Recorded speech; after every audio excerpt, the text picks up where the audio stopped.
Welcome to Writers Unscripted. Oh, it's an interview and podcast series curated by the Los Angeles Screenwriting Competition. This series was put in place to let you know that your journey is not unique. Your journey is shared by so many others that are aspiring writers. So we have people in the industry that come on and let you know like tips of the trade or things that you can do without taking shortcuts to really just help make your screenwriting shine. All right. So this is no different. This week's guest has several credits. His credits include being a writer on Insecure, on the Netflix series Ginny and Georgia.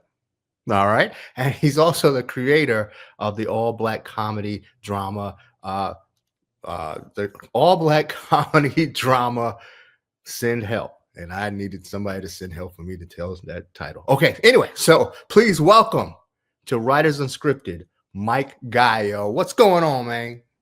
Will, what's going on? I was going to ask you to send help. I was messing up already. No, you got it. You got it. It was good, man. It's good. What's going on? Listen, Here.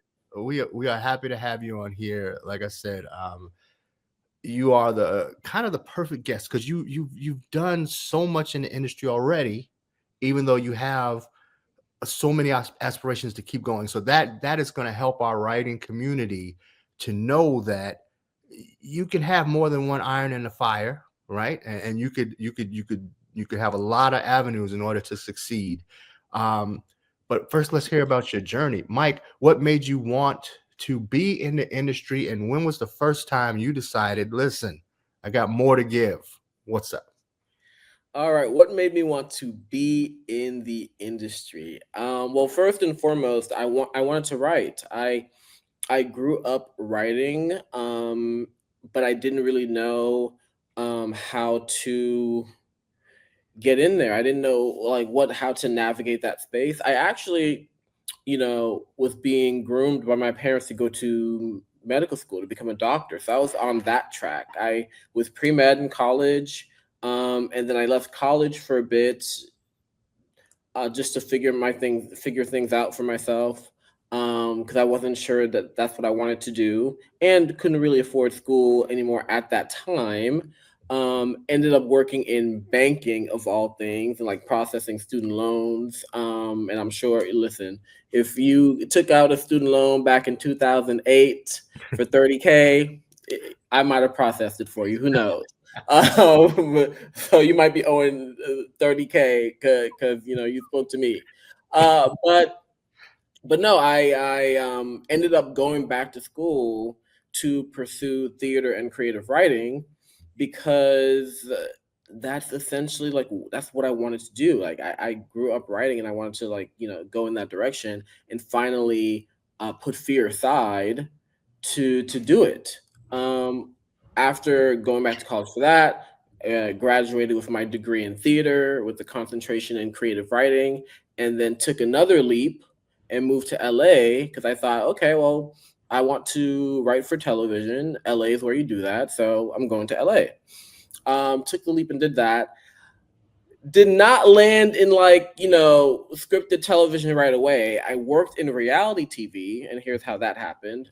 I was doing like little production assistant jobs in Boston, which is where where I grew up.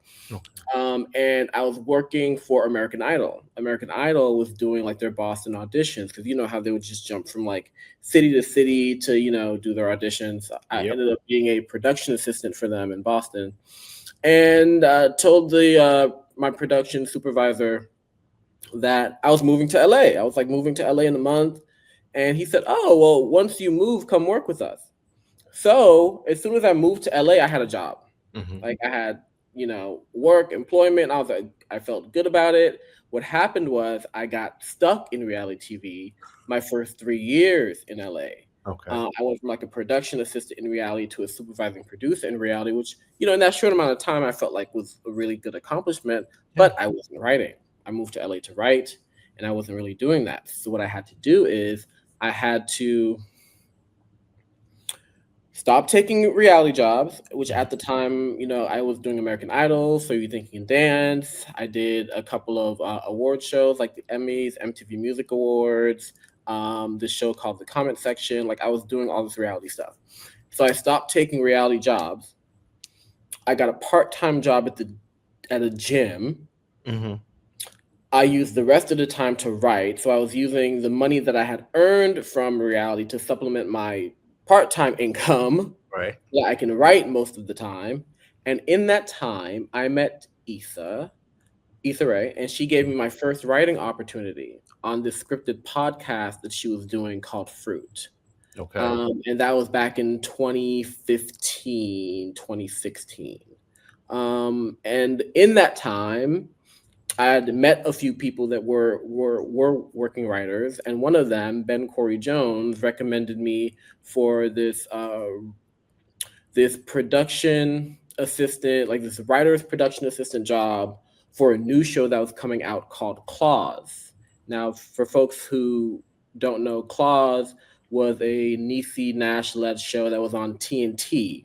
Right. So first season, I was the writer's production assistant. Second season, I was the writer's assistant. And then by the third season, I left because I got staffed on Ginny and Georgia. Man, listen. When you started that, I thought you said I got stabbed. I was like, hey, man, let's talk about this. What's up, man? What you mean? Well, I mean, what you mean? listen, By the claws? By the claws? You got stabbed by the claws? Okay. I'm sorry. That's where my mind went. I was like, whoa. Okay, go ahead. No, all right. That would have made the story a little bit more exciting, maybe. And then I healed, and then God gave me a job. Right. No, but yeah. So I'm like, I know I'm going through a lot of steps here, but it's all for a reason towards your first question. So that got me.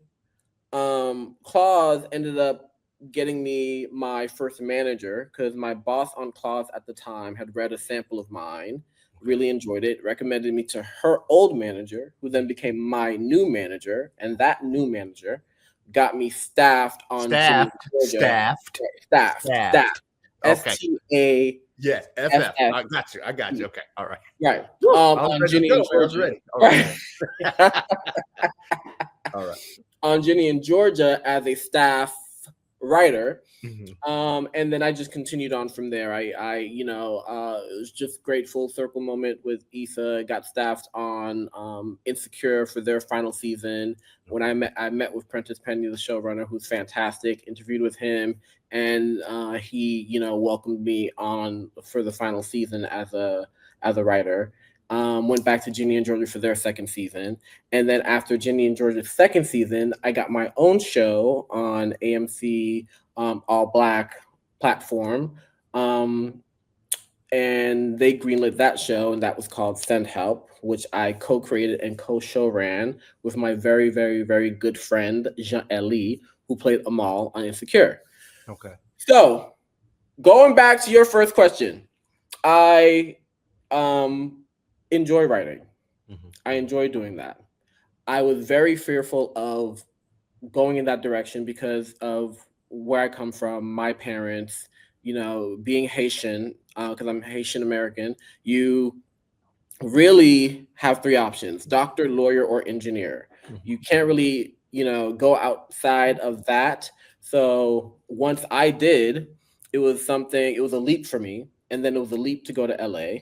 And so I had to start kind of like building these connections, and the connections that I started building got me to where I am now.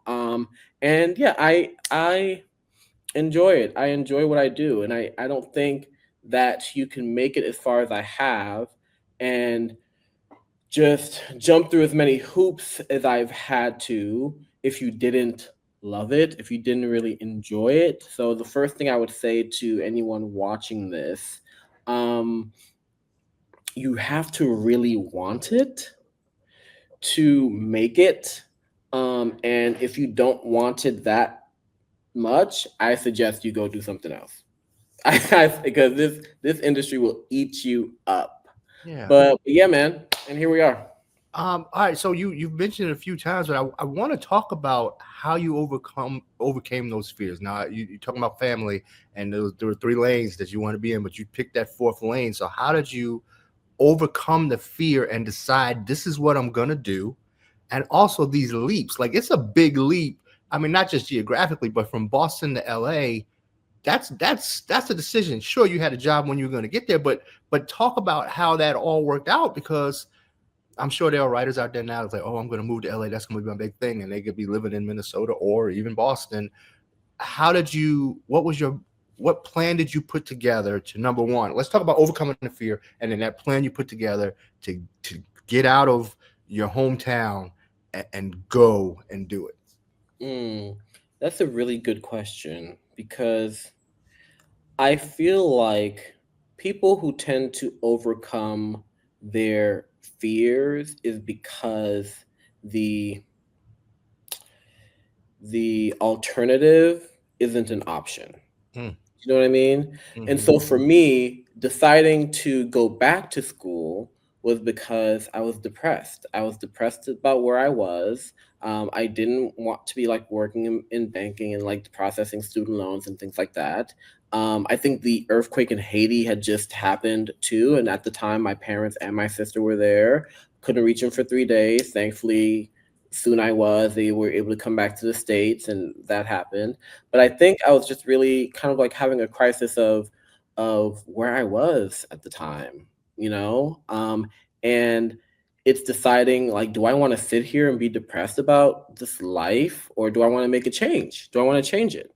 So I think overcoming the fear became easy once I realized the alternative was just being depressed. Okay. So there was that. Now, once I made that leap and was like, and made the decision, it was the best thing that ever happened to me, because there came happiness, joy, there came a sense of determination. I felt like I had my mission had been like solidified by that point, and it was full steam ahead. And a lot of that was on the other side of the fear.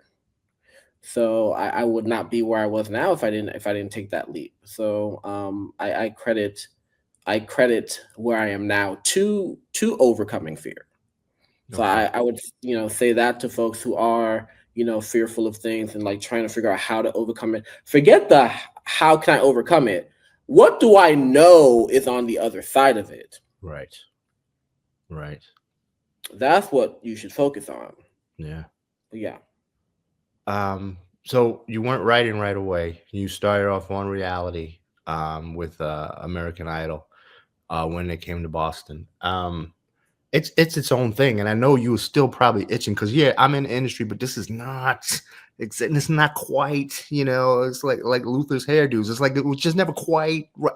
But anyway, so you gotta you go through that, and you're happy you're in the industry, but that's just this got to be just the beginning. This got to be a pit stop, because that's it. So those years on American Idol, what did you learn to prepare you for that next step?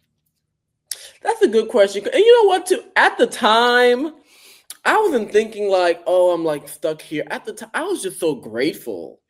When I first moved to LA, I was like, oh, okay, I'm in LA. All right. Okay, this feels good. Like I was just enjoying taking the step towards in the journey. I was excited to be on the journey and excited to take that step. Now, yes, the time went by and I was like, damn, it's been 3 years and I gotta make a change. But initially, I was just happy to be working. I was happy to be like going somewhere in the direction of what I wanted to be doing. Just being on the like American Idol lot. Like we were at our lot was the CBS lot on Beverly Boulevard. Okay. And my first like few weeks, I was just happy to be there. The first time I hopped in the elevator with Simon Cowell, I was like, oh shit, this is Simon. Now, mind you, Simon was like, by the time I was on Idol, Simon wasn't on the show, but X Factor was on the same lot Right. as American Idol. So he was just like right across the hall. So and I was like, oh shit, it's Simon on the elevator. One time, Kelly Rowland almost hit me with her car. I was like, and I didn't even care because I'm like, that's Kelly Rowland. So like I was just enjoying being in that space.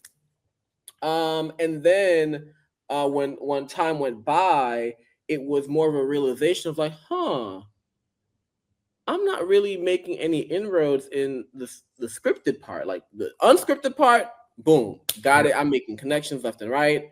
What I had to realize is the scripted TV network and the unscripted network are not the same. Like they barely ever, connect at all.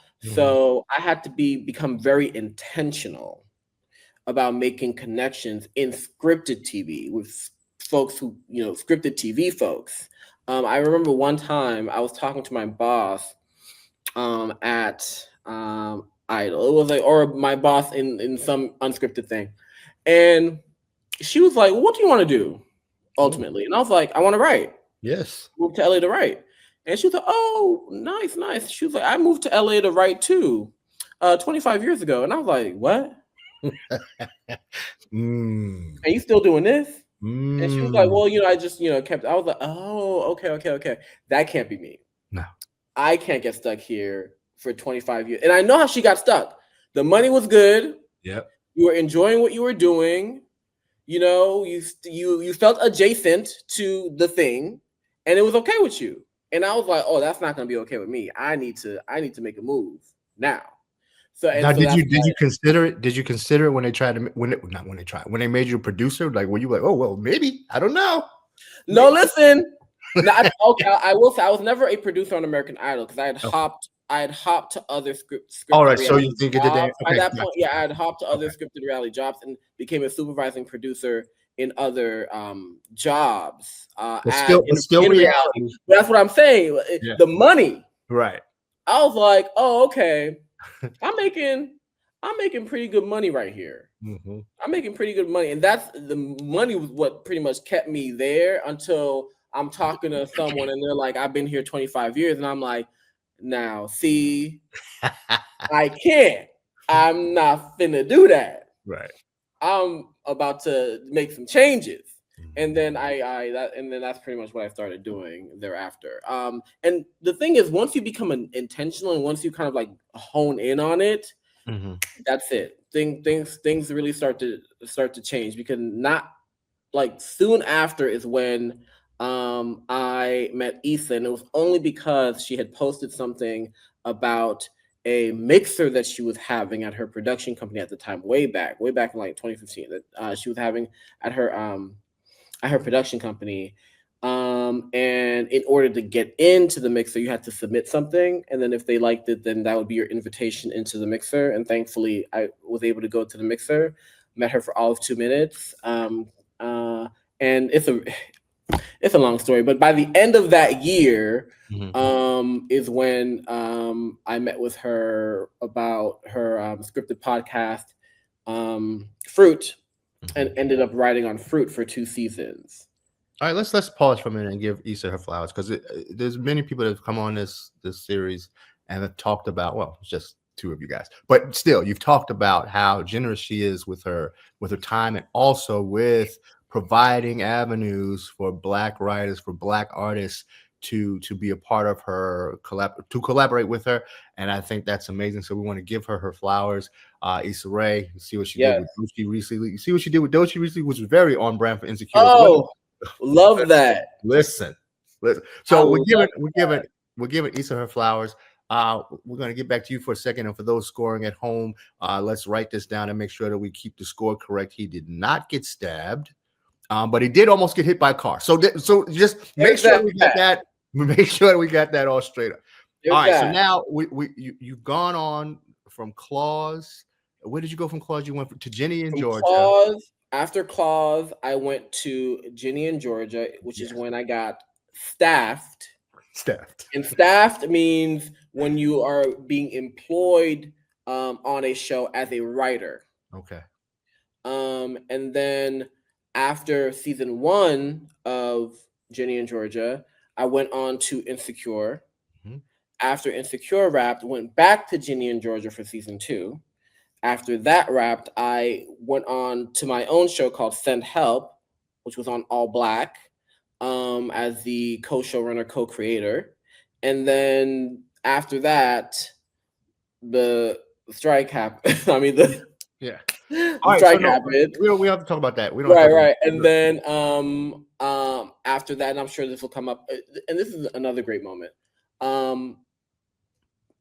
And this is something new that is happening, and I'm sure by the time this airs, I hope. Oh, Well, exclusive. by We the got some time this exclusives. by the time this airs, Mm-hmm. we will be able to talk about this next thing. So, Issa is rebooting the Fruit Scripted podcast with Oh, Audible, okay. and I am show running that Come on. for her. And that is what I've currently been working on, amongst a few other things, like a couple of features that I'm currently doing. And yeah, so this all goes back to what you were saying about, how supportive she is and how she lifts people up, and that is what she does. Like she's the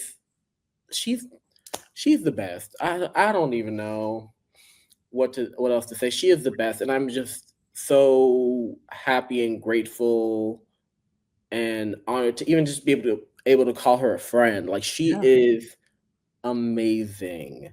Love her. Can't say enough good things. We gave her flowers and she gave you fruit. Come on now. Hello. Come on, harvest. We are You see what I'm saying? harvesting. We are harvesting. Harvesting. Yes. I want Mhm. to talk to you, and I know our writers are probably interested. First day, full-time writer in a writer's room. Take us through it. Go. Ugh. Anxiety. Mm, Um, imposter syndrome. come on. Excitement. Mm-hmm. Um, and just the fear of like not fucking it up. Yeah. Oh, can we curse on here? Come on. Okay. Yeah, all of that. Mostly excitement, because you listen.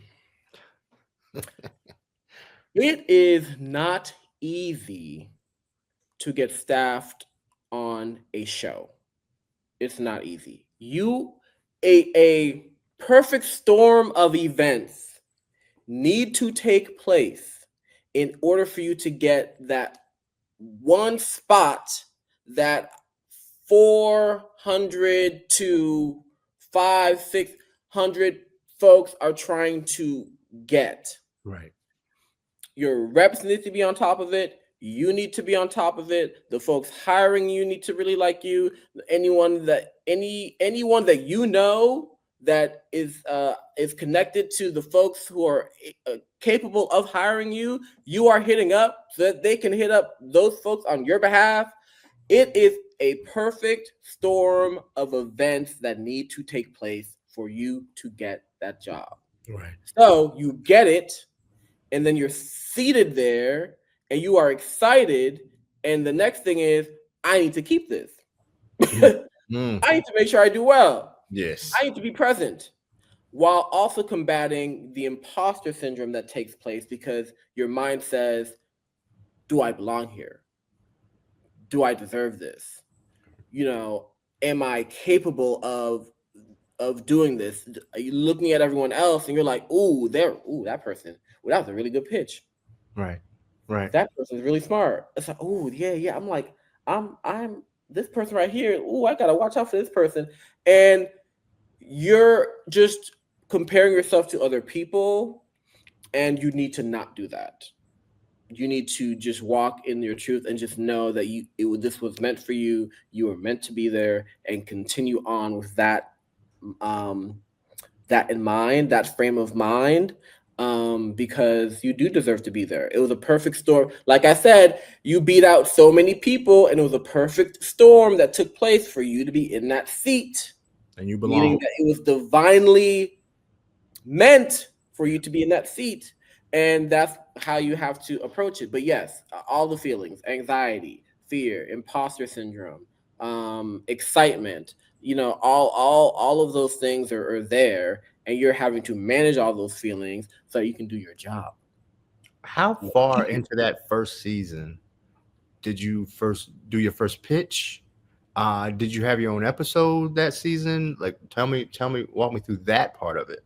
So, first season of Ginny and Georgia, I got 2 episodes and both episodes I co-wrote with the other staff writer. Okay. Now, for those who don't know, and just for a little education for those who don't know who are watching this, there is several different titles in a writer that are present in a writer's room or could be present in a writer's room. Staff writer, story editor, executive story editor are considered lower level writing positions in the room. That's just the terminology for it. Just the terminology. Doesn't mean anything in regards to you as a person, but that's just the terminology. Mid-level writers are producer, supervising producer. Those are mid-level writers. Upper level writers are executive producers, which could be like the creator of the show, showrunner, and those individuals are the upper level writers. So that's the hierarchy. Now, consider me on Ginny and Georgia season 1 as a staff writer. I'm at the lowest rung, and I was paired with the one and only other staff writer in the room to co-write 2 episodes. Okay. And we enjoyed it. Like we were happy to be there. It was both our first jobs. We were happy to be there. The next thing you said was like, how was it like the first time you pitched? I think the first time I'll share this, be vulnerable. Come on. I was very quiet in the writer's room, and that's not necessarily a good thing to be. I was like, I maybe like the first couple of days of really just kind of like understanding the dynamic, understanding the DNA of the room. Like, okay, like how are you pitching? Okay, that's what you're really good at. Okay. I noticed that you like to dovetail. Dovetail means one person starts the pitching something, the other person gets an idea, and they piggyback off of it. It's like, oh, you like to piggyback off of ideas. Not necessarily a bad thing, but like you like to add to it. And you're really trying to figure out, well, what is my thing? Like, what am I good at? And as a staff writer, that's one of the first times you're getting to kind of figure that out. It's like, okay, like I see what each of these folks are good at. Like, how is what I'm good at going to start presenting itself? How does that start to manifest? And it starts to manifest by speaking and understanding, like, and trying different things out and figuring out, like, okay, what is my lane in this room? Like, how do I contribute? So, I did like start pitching, but I have learned that I'm very much the type of person where I like to pose questions. I like to marinate on something overnight, come back in the room the next morning with some thoughts about like, oh, like have we thought about this, and this to like get the conversation going the next day. I am someone who always I like to connect to the characters in the real way in terms of like, okay, I'm not sure the character would do that thing that you are pitching, and here's why based on my experiences that I think that they may not do that. So in that case, here's the experience that I had, and here's what I did, or I know someone else that did this, and I think that this might be the better route for that character to make it feel more grounded. Right. And I learned that my superpower was finding out how to ground the characters in something and make them feel more real to the experiences that we were wanting them to have. So you begin to figure out like, okay, this is my superpower in the room. This is what I do. And then my pitching process started getting better. I started learning how to pitch better based on what I wanted the room to understand, or what direction I was trying to take the room in. Also, I'll say never ask a question or pose a question without an answer. That's one of the rules that you don't do in the writer's room. It's like you don't point out a hole and you don't know how to fill it. Right. You're gonna annoy everybody in the room when you do that. So you start to like kind of learn certain things. And then by the time season 2 came around, mind you, I'd already been on Insecure final season, and it came back to Ginny and Georgia, the showrunner even noticed, like, oh, you got better at this. Oh, all right, I see it. And I'm like, and you begin to learn things as you go. But yeah. So you went from a brand new situation with Ginny and Georgia, brand new show, first season, and you went from that to the final season of Insecure, which means that writer's room was a well-oiled machine already, right? So you went from trying to step up and find pitches to, was it the same thing with Insecure? Because if they already had established what those characters, who they were and what they are, how were you able to like jump in like double dutch and find your footing quickly? Listen, talk about you, man. You thought I had imposter syndrome on Ginny and Georgia. By the time I got to Insecure, like, because for a lot of us, we know Insecure. For a lot of us, it's like our favorite show. We enjoy it so much. I was and have been a huge fan of the show before I even was staffed on that show. And you think like, oh, like these characters are already established. You're not coming on board to like work, like create characters and who they are. These are characters that are already established. So then you're thinking, can I write to those voices that are already established as a creative and not be looking at it as a fan? And you're like, you don't want to get into a situation where you're like, the things you've been wanting that character to do as a fan ain't necessarily what that character should be doing as the writer. Right. So you're looking at it like, now what you mean you want them to be with this person? We ain't finna do that. I ain't want her with him.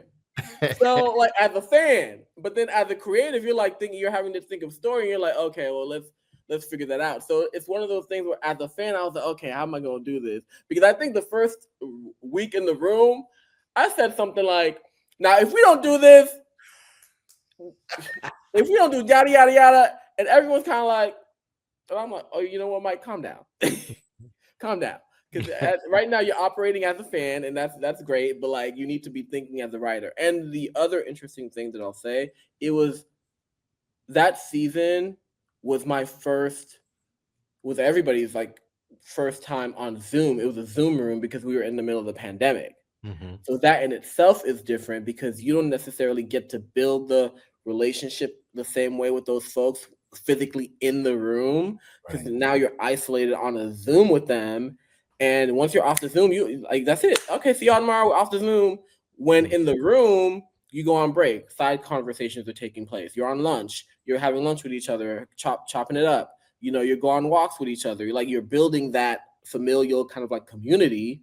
And in a Zoom, you're not doing that. It's like, all right, y'all, see y'all tomorrow. Click. It's like, oh, okay, all right, bye, y'all. Yeah, and then that's really it. Now, I will say I had the added benefit of knowing most of the people in the room already personally, so that was great. But it still wasn't. It still was like a weird thing of, we're here on this Zoom to work.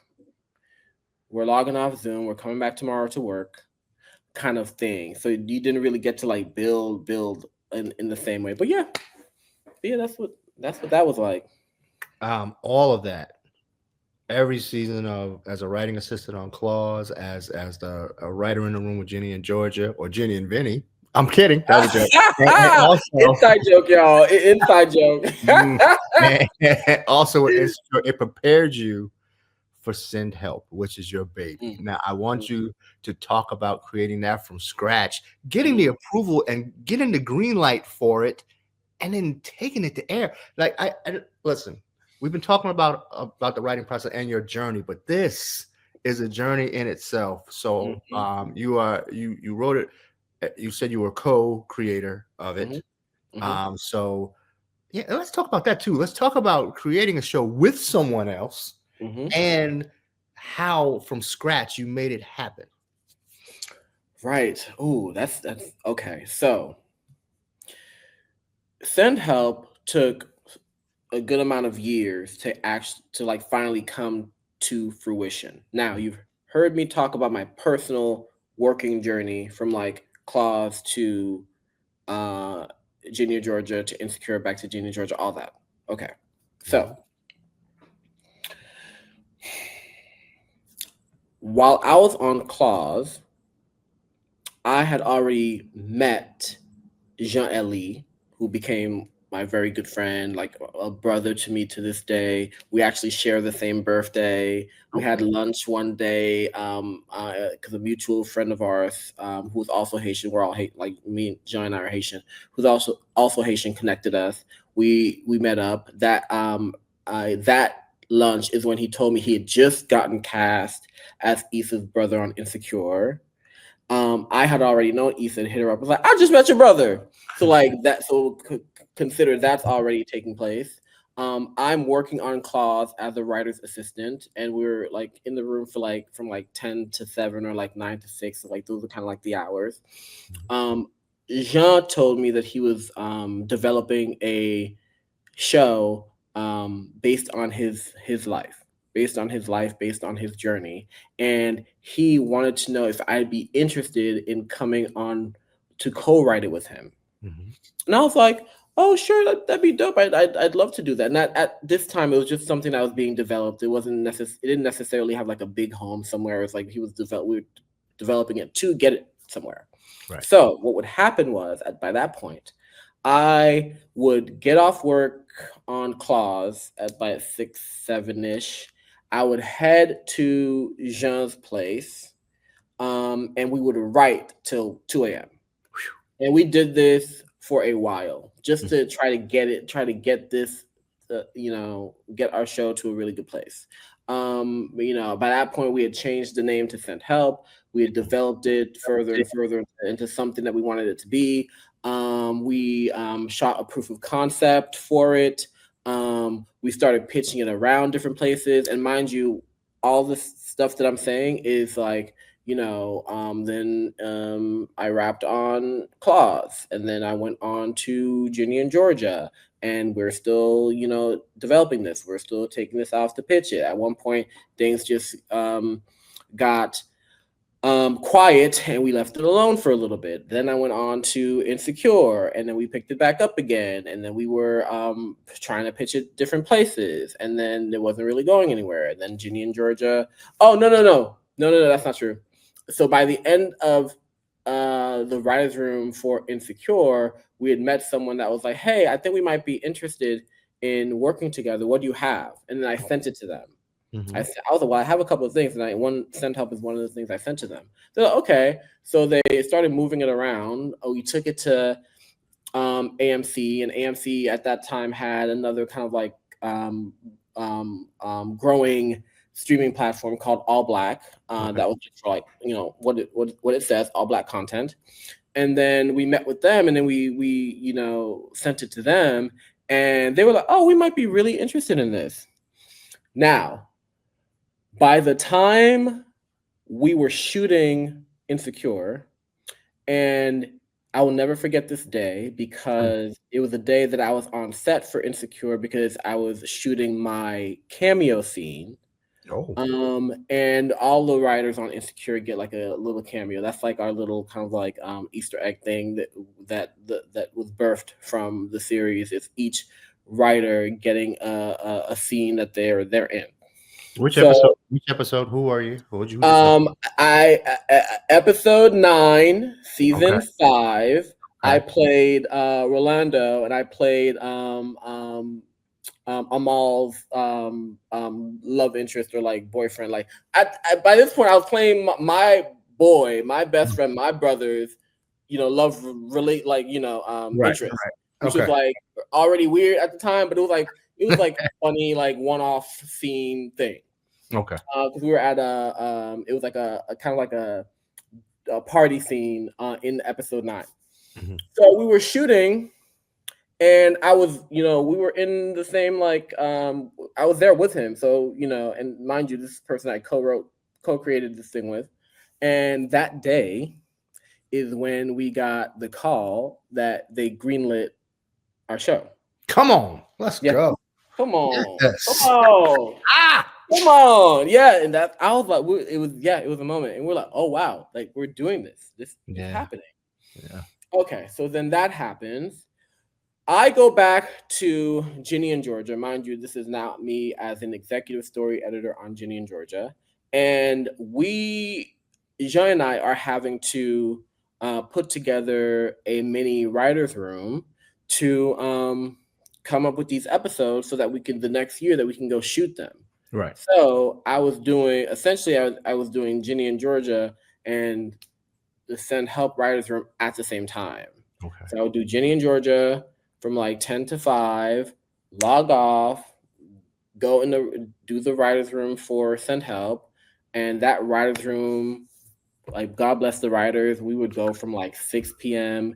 to 4 a.m. Hey, listen. So yeah, and it all boils down to like how much do you want? Like I said this at the beginning, how much do you want it? How much do you want it? What are we doing? What do you want?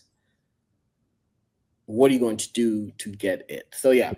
And then that next year we shot Send Help, and later on that next year it aired. And yeah, and then that's no. Talk about that feeling. First time, your baby on the air. Come on. You know what? It's easier to talk about it in retrospect than it is to talk about it in the moment, because in the moment you're just in a race. Yeah. You're like, I'm getting to this thing. Mm-hmm. I hope that it's good. I hope that people enjoy it. I have just crossed the finish line. Everyone's patting you on the back, saying a good job, while you're thinking about how your legs hurt. Like that is how it felt. That is how it felt. Like, how do you feel? And I'm like, about to collapse. But we here and we happy. We're happy. So like that's like the feeling. So in retrospect, I'm like, wow, we did that. Wow, that's great. So yeah, it feels good. Just Send Help on All Black Network, on All Black now. First season, yes. Yes. Will there be a season 2? Unfortunately, no, there will not. And you know, those are the things that happen. Sometimes certain things just don't move on. I'm incredibly grateful and happy that we were able to get that season. I am hesitant to say that it will never come back, because things do happen, and like certain things have been discussed. Okay. I'll just say that certain things have been discussed. So I want to say never. It's just never say never. But yeah, we're incredibly grateful and happy for that season on All Black, and are hopeful and cautiously optimistic. About the future of Send Help. All right, listen, Mike, I want you to check out this transition. Watch this. You went from creating characters to building characters with your philanthropic thing called Black Boy Writes Media. Huh? Come on now. Come on, fellow writer. Let's talk about this program.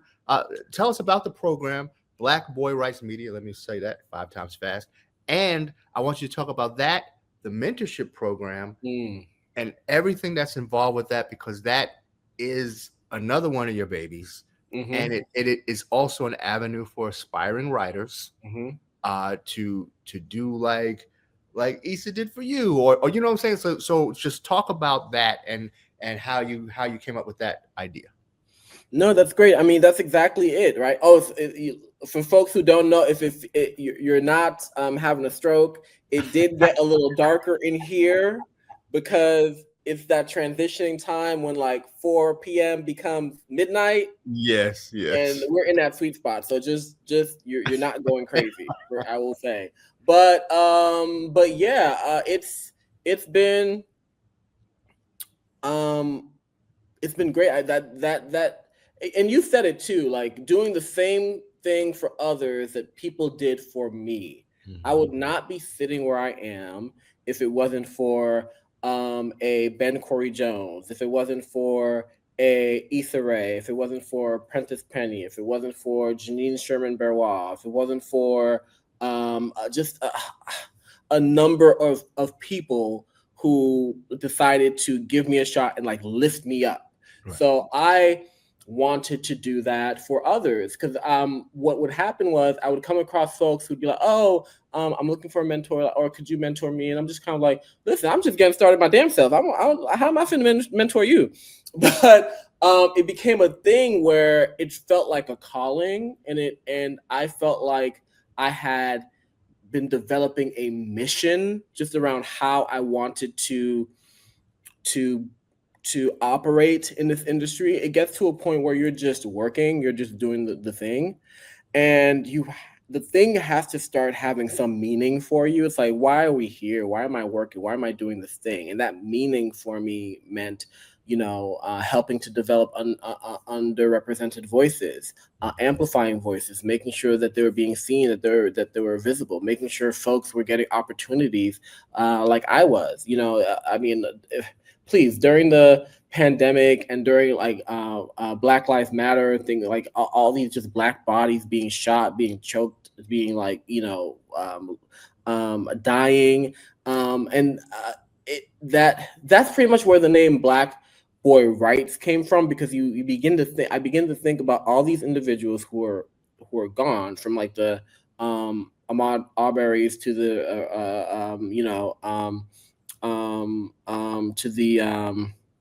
to the Trayvon Martins, like all those folks, and you're like, wow, what they could have become if this thing didn't happen to them. I could imagine myself at a young age, like, what if something had happened to me and I wasn't able to get into this creative space that I find myself in? Right. So Black Boy Writes, as in writing, is also Black Boy Rights, as in our right to exist, our right to take up space. So that's where that comes from. And the same for Black Girl Rights, like our right to exist, our right to take up space. Like that is where that terminology comes from. So to be able to take that and turn that into a mentorship program to amplify Black voices has been a dream. It's been great. So now, not only were we able to have our first cohort back in 2021 of Black Boy Writes and Black Girl Writes, the mentorship initiative, now we're about to enter our fifth year of the program and our fourth cohort. All right. Come on now. Come on now. Yeah. But look, when you said that, you lit up. Look at that. You see that? The screen lit up. The screen lit up. Right. Like, look, God said, "Let there be light." Let there be light. But yeah, and it's been amazing. And something I said earlier too, when in the beginning, when folks would come to me, be like, "Oh, can you be my mentor?" I'm like, "How am I gonna be a mentor? I'm still on the rise." First of all, that's also just kind of like negative self-talk, because you do have a level of, someone's coming to you because you have a level of expertise and you are at a place in your career that they are also wanting to be. So they're wanting a roadmap to get there. Right. So who are you to say to them that I cannot, advise you when they're trying to get to where you are? So what was the roadmap you used to get to where you are? Aside from that, I had built a Rolodex of connections. I had a network of people that I would say a lot of people, or some, did not have. Right. And that network or Rolodex is what I was able to use to provide the access to those individuals who did not have it. So for me, it was like, okay, well, let me put together this mentorship program to help amplify other Black voices and give these talented folks who otherwise would not have had the opportunity to meet some people. Yeah. And let's see what we can make shake, while we also help them develop their craft. So yeah. That's amazing. Now your family wanted a doctor, and look at, you're healing people of potential imposter syndrome every time they step in a room now, because they're going to be more prepared, more equipped, and having that access to that Rolodex will help them feel like they belong wherever they go. So I want to commend you on that. Listen, I can stay and talk to you for hours. I'm enjoying this, and we could just talk about developing the characters for Send Help, but we don't have that time right now. But that means we just got to have you back. That's all it is. That's all I mean. That's all that is. That's all that is. I'll be happy to. Yes, indeed, Mike Guayo, you are an inspiration. Thank you for sharing your journey with us. Thank you for talking about Black Boy Writes Media, Black Girl Writes Media. Just keep changing lives, man. That's all. Just keep changing lives. The last thing I want to ask you is there any advice, last bit of advice, that you would give to aspiring writers who may not have a mentor right now, may be a little nervous in what they're doing because they're going to be submitting later this year. What would you say to them at that point of the journey where they might be submitting their first screenplay for submission for that? I will give you the best piece of advice that I've ever gotten from, a writer or a boss, is to keep writing. Keep writing. Make it about the work. Fine tune your craft. Yes, you should also be networking. You should be doing those things. But the thing you don't want to do is network yourself into a great opportunity. They ask you to read a piece of your material and you're not ready. So be ready. Have the material. Keep writing. Keep working on your craft, and that's the best piece of advice I would give. Now, in terms of submitting to Black Boy Writes and Black Girl Writes, the next submission window opens in July. So July of 2025 is the next submission window because we have just selected our 2025 cohort. Literally, honestly, today. Like we've been going through interviews all week. We just rounded out our folks today, and that announcement will happen in the new year. And so folks have missed that window. But July 2025 is when the next submission window will open, and the decision is always made internally by December of that same year, and then the next year is when folks get announced that they got into the program. All right, Black Boy Writes Media. If you want to learn more about it, we put the website up. Listen, hopefully Mike takes his own advice. He's telling y'all to keep writing. Hopefully he does that so we can see the next step in his brilliance. Maybe he's done some things, but he's and fruit is coming. Flowers and fruit. Here we go. Let's go. Hello. Let's go. Harvest season 2025. Harvest season 2025. Listen, Writers Unscripted is curated by the Los Angeles Screenwriting Competition. This is a interview and podcast that we do for the writing community. This is our offering to you to help you move forward. Today's guest has dropped a lot of gems, has told you about his journey, has told you the importance of doing certain things. Please take heed to this. Do not think that it does not apply to you.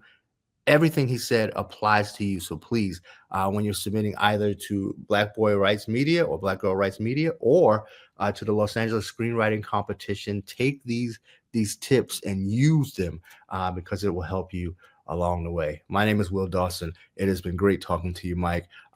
Please look out for the next episode. We're going to be here. This is season 2, baby. We on a roll. I love it. Go. I love it. Let's go. Let's go. We'll see y'all the next time.